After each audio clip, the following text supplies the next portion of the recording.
Hello बच्चों, let's read this question. So the question says the shortest wavelength of helium atom in Balmer series is X. Then longest wavelength in the Paschen series of lithium plus 2 is, and we have 4 options. So here the key concept is hydrogen spectrum. Hydrogen spectrum. First, let us talk about the spectrum that we obtain. So first यहाँ पर given है Balmer series. Barmer series में क्या होता है, जो electrons higher orbits में present होते हैं वो orbit n is equal to 2 को जंप करते हैं और उससे जो रेडिएशन एमिट होती है that is called Balmer series. So we have 3 to 2, this is the first line of Balmer series, then 4 to 2 second line of Balmer series, 5 to 2 third line of Balmer series and so on.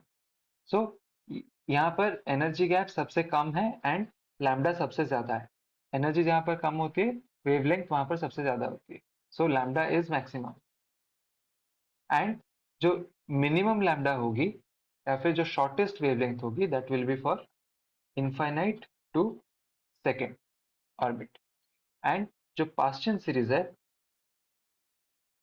Paschen series में क्या होता है, electrons higher orbit से third orbit को jump करते हैं.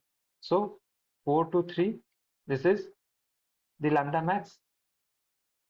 यहाँ पर सबसे ज्यादा वेवलेंथ होगी, then 5 to 3, then 6 to 3 etc. so on and we have infinite to 3. इसमें लैम्डा सबसे कम होगी, lambda minimum. Now it is given that the shortest wavelength for helium atom, shortest wavelength मतलब for infinite to second level transition of Balmer series is x. So यहाँ पर अगर हम consider करें जो wave number होता है that is inverse of wavelength, nu bar is equal to 1 by lambda, this is for helium, is equal to RH multiplied by Z square divided by N square multiplied by 1 by N square minus 1 by infinite square. यहाँ पर N की जगह 2 होगा क्योंकि second level को वो jump कर रहा है, and this is equal to RH multiplied by Z square. यहाँ पर N स्क्वायर नहीं रहेगा क्योंकि N स्क्वायर को हम अंदर मल्टीप्लाई किए हैं. सो RH multiplied by Z square multiplied by 1 by 4 minus 0. So this is RH multiplied by Z square divided by 4. This is for lambda of helium and lambda of helium है x.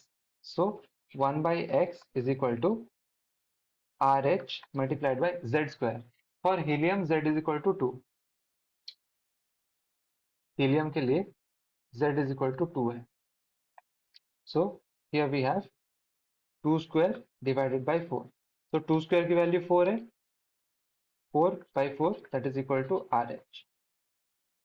Now जो x की value है x is equal to 1 by RH. अब हमें calculate करना है the longest wavelength in Paschen series. Longest wavelength in Paschen series क्या होगा? The transition from 4 to 3. So nu bar is equal to 1 by lambda Li2 plus or Li plus 2. This is equal to RH multiplied by Z square multiplied by जो higher level से lower level में जा रहा है. सो 1 by 3 square minus 1 by 4 square and this is equal to RH multiplied by Z square. यहाँ पर Li plus 2 के लिए Z की वैल्यू 3 होगी क्योंकि इसकी एटॉमिक नंबर 3 है. यहाँ पर 3 प्रोटॉन्स प्रेजेंट है. तो this is 3 square multiplied by 1 by 9 minus 1 divided by 16 and यहाँ पर अगर हम LCM ले then this is 9RH multiplied by, here we have 144. 144 divided by 9 is 16, minus 144 divided by 16 is 9, and this is equal to RH multiplied by 16 minus 9 is 7, so this is 7 multiplied by 9 divided by 144.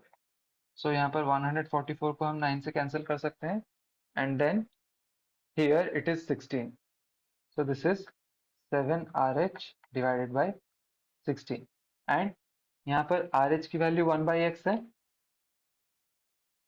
so 1 by lambda Li plus 2 is equal to 7 by 16x. So lambda Li plus 2 is equal to 16x divided by 7.